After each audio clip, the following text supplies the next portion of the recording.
Governor Youngkin, your transgender model policies would require that students play on the sports teams and use the restrooms that correspond with their sex assigned at birth. Look at me. I am a transgender man. Do you really think that the girls in my high school would feel comfortable sharing a restroom with me? This reaction from Governor Youngkin is a masterclass in making evil look mild. Yep. So first of all, Nico, thank you for, again, asking the question and being here tonight and engaging in this important discussion. I believe first, when parents are engaged with their children, then you can make good decisions together. And I met your dad, and I'm glad that you're both here together. That's really, really important. I also think that there are lots of students involved in this decision. And what's most important is that we try very hard to accommodate students. That's why I have said many, many times, we just need extra bathrooms in schools.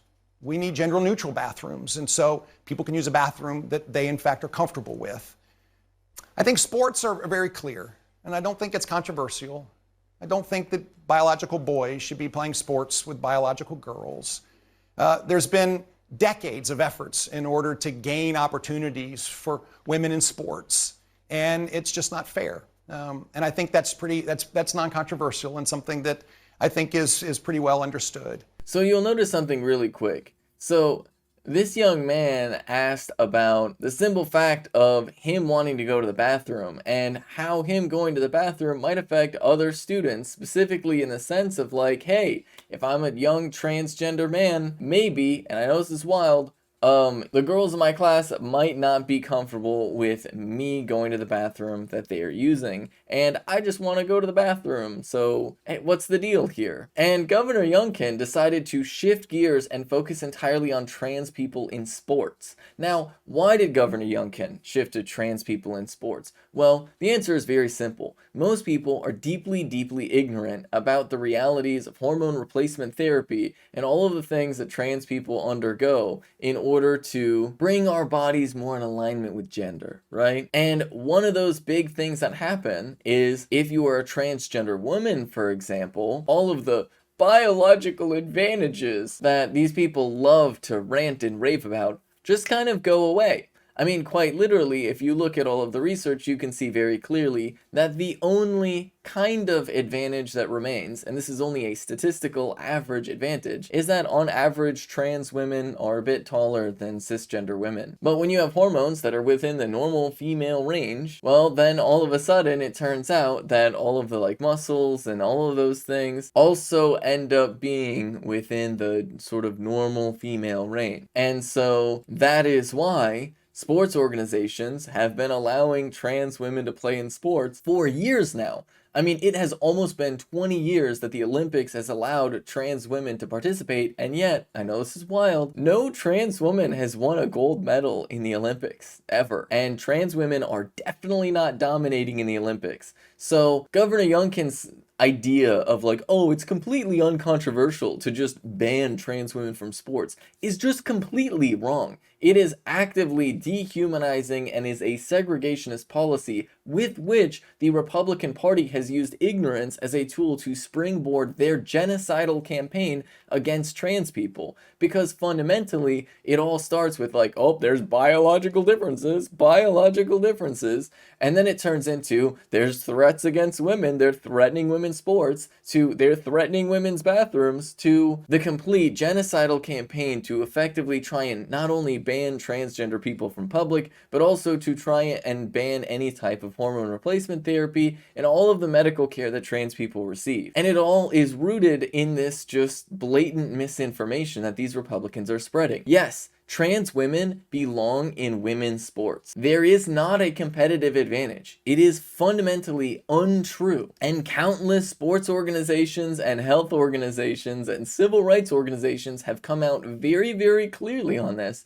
that the data backs up the idea that we should have full participation of trans women in sports. Because unless the sports organizations want to ban tall women from sports, the only theoretical advantage that trans women have exists purely as a statistical average and not as an individualized trait, because I can guarantee you that there are plenty of tall cisgender women playing professional basketball. And I can also assure you of the very simple fact that segregationist policies are awful. It is nothing but an attempt to try and further exclude trans people from society and to marginalize trans people in a way that is actively harmful, because it starts with just having a separate bathroom, but then it escalates because, wait, how do you tell if somebody's trans? Oh, golly gee, I guess we don't know if somebody's trans. Maybe we should do things to, like, have trans people identify themselves in public. And you can see where the logic goes from these conservatives. And the thing is,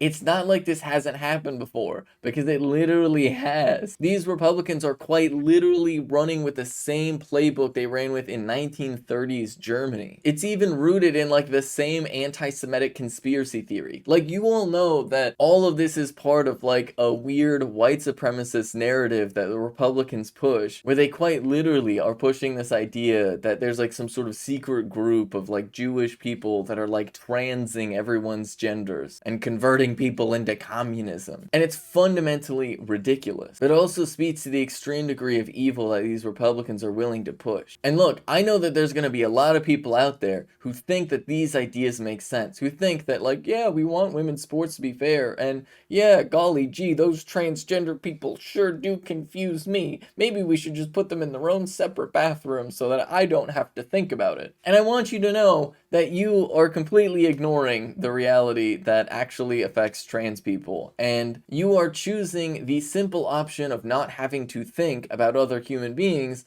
as opposed to actually putting in the tiny bit of effort to figure out what the truth is. But please recognize that this is transgender people's literal lives, and it is not a thought experiment. Also recognize that trans people have been using the bathroom that fits their gender for a very long time. In fact, you might have shared a bathroom with a transgender person and not even realized it. Because I know these transphobic weirdos like to run around saying that they can always tell, but the truth is, you can't. And in fact, there are a lot of cisgender women, for example, that have features that some might consider to be masculine. And in fact, there are actually far more cisgender women with various hormone conditions that masculinize some of their traits than there are transgender women.